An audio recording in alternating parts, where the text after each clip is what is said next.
Mon père aimait souvent dire ceci: si jeunesse savait, si vieillesse pourrait. Parfois, je me demande combien de millions j'aurais fait si quelqu'un m'avait donné des conseils financiers beaucoup plus tôt dans ma vie. Dans cette vidéo, j'aimerais partager avec toi 7 leçons sur l'argent que j'aurais aimé connaître plus tôt. Si tu as 20 ans, 30 ans, 40 ans ou même 50 ans, ce n'est pas encore trop tard d'apprendre ces leçons sur l'éducation financière. Parce qu'on dit souvent, le plus important, ce n'est pas combien tu gagnes, mais comment tu le gères. Les riches ne se concentre pas forcément sur la quantité d'argent qu'il va rentrer. Parce que même si tu gagnes 10 000 € par mois, si tu ne sais pas comment investir, gérer ton argent, si tu n'as pas une bonne éducation financière, malheureusement, tu risques de tout perdre. Et aujourd'hui, je vais te partager quelles sont ces 7 leçons sur l'argent que n'importe qui devrait apprendre. Et surtout, la leçon numéro 4, j'aurais tellement aimé la connaître plus tôt.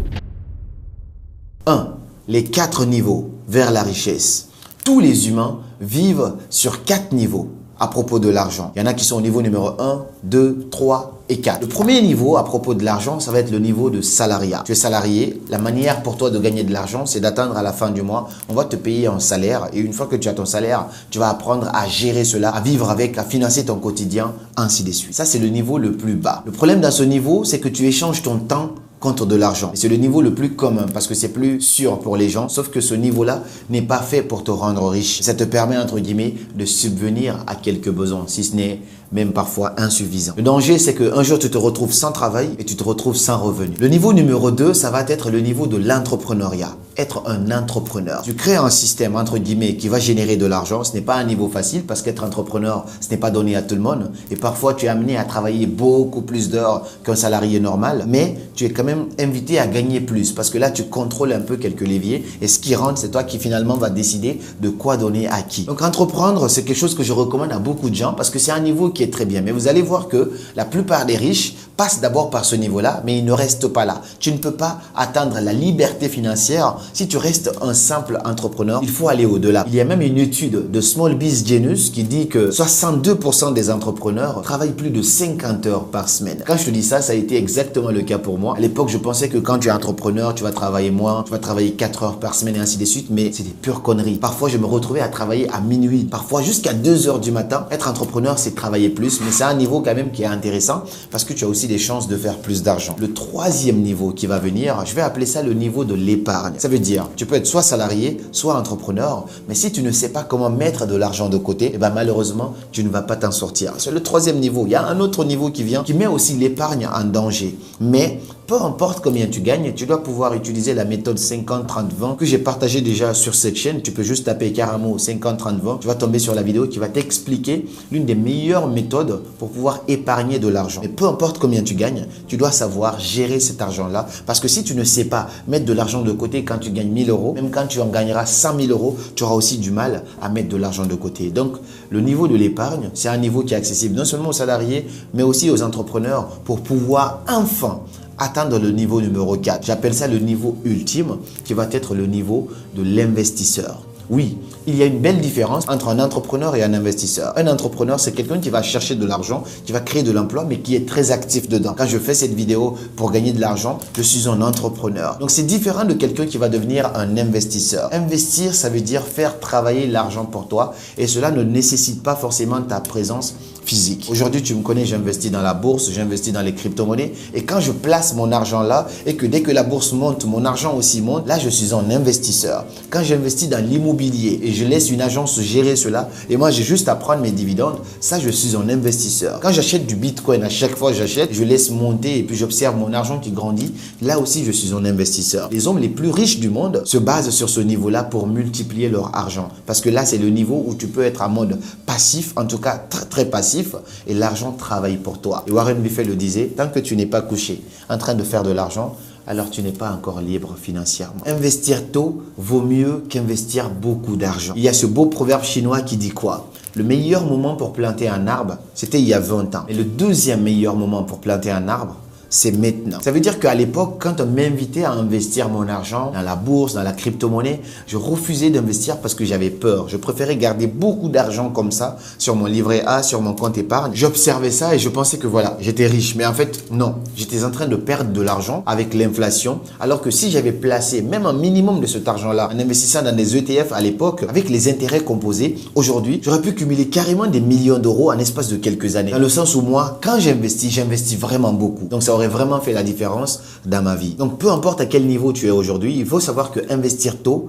peu importe le montant, vaut 10 fois mieux que d'investir beaucoup. Commence avec ce que tu as. Sache que accumuler c'est bien, épargner de l'argent c'est bien, mais tu dois aussi apprendre à faire travailler ton argent pour toi. Moi personnellement, j'ai commencé à investir dans la bourse en avril. De avril à là, j'ai pu investir plus de 16 000 euros que j'ai mis. Et c'est même pas beaucoup parce que normalement, j'aimerais mettre plus. Moi, je suis pas un trader, je suis plutôt un investisseur sur le long terme. J'achète des ETF, le S&P 500, le Nasdaq 100, je mets mon argent dedans. Je ne te fais pas un conseil en investissement là, mais je te donne mon expérience personnelle. Puis comme j'ai commencé à investir à là, j'ai pu faire déjà plus de 13% sur mon capital investi. C'est quand même phénoménal. Il faut savoir quoi? Pour investir, tu as besoin d'un broker, c'est-à-dire un intermédiaire par qui tu vas passer pour acheter des actions ou des ETF. Le broker dont je vais te parler aujourd'hui, c'est le sponsor de cette vidéo, c'est le partenaire. Ça va être Admirals. Admirals, c'est un broker régulier, j'ai fait mes recherches, qui est présent depuis plus de 24 ans. Et ils mettent beaucoup l'accent sur l'éducation des gens qui vont venir utiliser leur plateforme, la transparence, mais aussi l'innovation. Ce qui me parle beaucoup sur leur plateforme, c'est leur fonctionnalité de fraction share ou de fraction d'ETF. C'est-à-dire,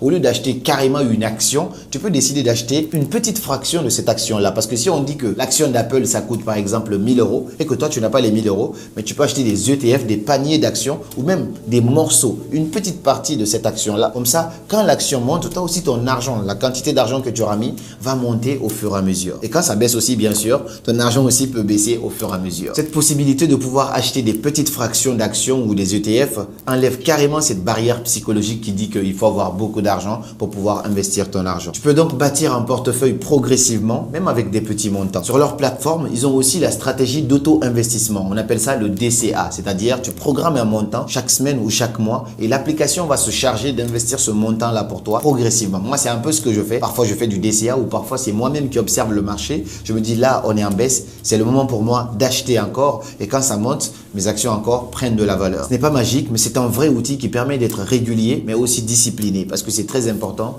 dans l'investissement. Si tu veux apprendre tranquillement, ce que je te recommande d'ailleurs, Admirals propose un compte démo que tu peux utiliser pour commencer à trader avec de l'argent fictif. Ça te permet de t'entraîner d'abord avant de mettre quoi que ce soit là-dedans. Mais une chose très importante quand même à savoir, investir, ça comporte des risques. On dit souvent qu'il ne faut mettre de l'argent que tu es prêt à perdre. Comme ça, si jamais la bourse panique, tu ne vas pas perdre directement ton estomac. Ça, je te le dis quand même. Et là, ce n'est pas un conseil, un investissement que je te donne. Je te parle de mon expérience personnelle et je te recommande cette plateforme-là. Pour tester Admirals, c'est très simple. Je te mets le lien dans la description de cette vidéo. Tu peux aller l'utiliser et tu m'en donneras des nouvelles.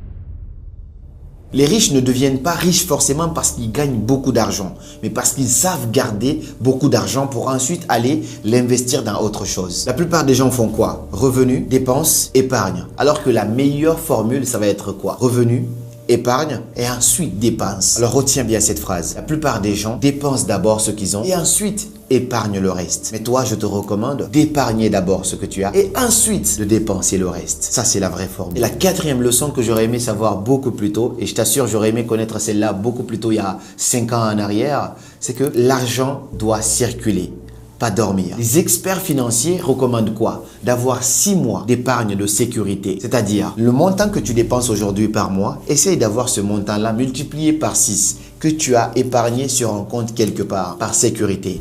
Mais à part ça, tout le reste que tu gagnes, si tu peux l'investir, il faut l'investir au maximum. Moi, l'erreur que je faisais, c'est que parfois, je pouvais regarder comme ça mon compte épargne. Je pouvais voir 30 000 euros, 35 000 euros. J'étais fier de voir ça. Je faisais des captures d'écran. Je me sentais riche. Mais cet argent dormait là. Et à chaque fois, l'inflation venait encore gratter encore un peu d'argent. Ce qui est encore fascinant, c'est quoi? Ça, c'est vraiment une histoire. J'ai même raconté ça ici. C'est-à-dire, à un moment donné, j'avais laissé 12 000 euros sur un de mes comptes. J'ai laissé 12 000 euros sur un an. Et à la fin de l'année, normalement, tu gagnes des intérêts d'intérêt. Mais devinez quoi? Sur 12 000 euros, la banque m'a versé quelque chose de à peu près 300 euros de bénéfice. Maintenant, regardez un peu la différence. Là, en 7 mois, j'ai investi plus de 16 000 euros d'investissement dans la bourse, les ETF dont je te parle ici. Et en seulement quelques mois, j'ai fait 13% de ce que j'ai mis. C'est-à-dire, j'ai regardé, j'étais à plus de 2 000 euros de plus sur ce que j'ai investi. Donc, dans l'investissement, j'ai eu 2 000 euros de plus. Et ça, c'est sans les intérêts composés parce que je suis dans la première année. Alors que dans l'épargne, j'ai gardé 12 000 euros. Finalement, j'ai eu 200 ou 300 euros, quelque chose comme ça, je ne me rappelle pas. Mais ce n'était pas plus que ça. L'argent, c'est fait pour circuler, pas pour dormir. Alors, garde un fonds de sécurité de plus de 6 mois. Ça te laisse le temps de pouvoir créer un business sans être dans la soif de « je dois absolument gagner de l'argent », ainsi de suite. Voici mon conseil pour toi parce que j'aurais aimé savoir ça beaucoup plus tôt. 5. Les vrais riches n'aiment pas faire de bruit. Il y a cette citation ou ce proverbe africain qui dit que l'eau la plus profonde, c'est souvent la plus calme. Regarde même à la mer. Au bord de la mer, étant donné qu'il n'y a pas cette profondeur, il y a des vagues, il y a des mouvements. Les surfeurs vont faire quoi? Ils vont surfer au bord de la mer. Là, c'est pas vraiment profond. Mais va en plein mer. Tu vas voir, il n'y a pas de mouvement là-bas. C'est plutôt calme. Aujourd'hui, vous allez voir beaucoup de gens qui vont essayer de montrer leur vie à l'extérieur, vont essayer de vous vendre du rêve, comme quoi j'ai ci, j'ai ça. Tant que tu as besoin de le prouver à l'extérieur, c'est que tu l'as pas vraiment prouvé à toi-même à l'intérieur. C'est pour ça, tu dois te concentrer plutôt sur bâtir une liberté financière, peser lourd de l'intérieur plutôt que de peser lourd à l'extérieur. Mais aujourd'hui, si tu dis aux gens, est-ce que tu préfères devenir vraiment riche et que les gens ne le perçoivent pas forcément directement par ton habillement ou plutôt paraître riche, beaucoup vont courir derrière le paraître. Ils veulent acheter le dernier téléphone alors qu'ils n'ont même pas de quoi manger réellement. Ils veulent acheter la dernière marque de voiture, les costumes hyper chers, tout ce qui peut impressionner les gens derrière. La vie m'a appris que les vrais riches ne font pas de bruit. Vous avez analysé ici la vie de combien de riches? Mark Zuckerberg, Elon Musk. Vous n'allez jamais voir ces gens-là avec du Gucci, des trucs hyper chers. Non, la plupart du temps, ils ont juste une petite montre qui va coûter 200 000 euros tranquillement et puis c'est terminé. Et à part ça, ils ne se prennent pas la tête à vouloir impressionner, acheter des trucs hyper chers. Les vrais riches ne font pas de bruit. Et l'eau la plus profonde est souvent la plus calme. La 6e leçon que j'aurais aimé apprendre beaucoup plus tôt, c'est que le meilleur investissement que tu puisses faire, c'est l'investissement que tu vas faire en toi, sur toi-même. Et ça, c'est vraiment crucial. Un jour, on a demandé à Warren Buffett, on a dit, c'est quoi ton plus beau investissement, ton meilleur investissement de tous les temps? Tout le monde s'attendait à ce qu'il parle de telle action, de tel investissement, de tel bien immobilier. Non. Il a choqué tout le monde en disant que le jour où il a pris 100 $ de son argent, il est allé participer à un séminaire sur la communication. Ça, c'était son meilleur investissement. C'est pour ça, le monsieur, il est l'un des hommes les plus riches du monde, mais il continue encore de lire, de se former encore et encore. Une fois, quand j'ai dit que j'ai pris plus de 2500 euros, plus 1000 euros pour aller participer juste à un séminaire de Tony Robbins, beaucoup m'ont traité de fou. Mais ils ignorent une chose, c'est plus tu sais, plus tu es, et plus tu es, plus tu as. Quand tu mets une banane et 10 000 euros devant un singe, il va directement courir après la banane parce qu'il ignore que ces 10 000 euros-là vont lui permettre finalement d'acheter des milliers et des milliers de bananes. De la même manière, quand tu mets le savoir devant les gens et tu mets l'argent, eux aussi, ils vont courir directement après l'argent, mais ils ignorent que quand ils ont le savoir, ce savoir peut leur permettre finalement de multiplier encore et encore cet argent-là. C'est Jim Rohn qui le dit. Si de manière hasardeuse, vous arrivez à gagner des millions d'euros, dépêchez-vous de devenir millionnaire. Parce que avoir de l'argent sans être riche, c'est différent bien sûr,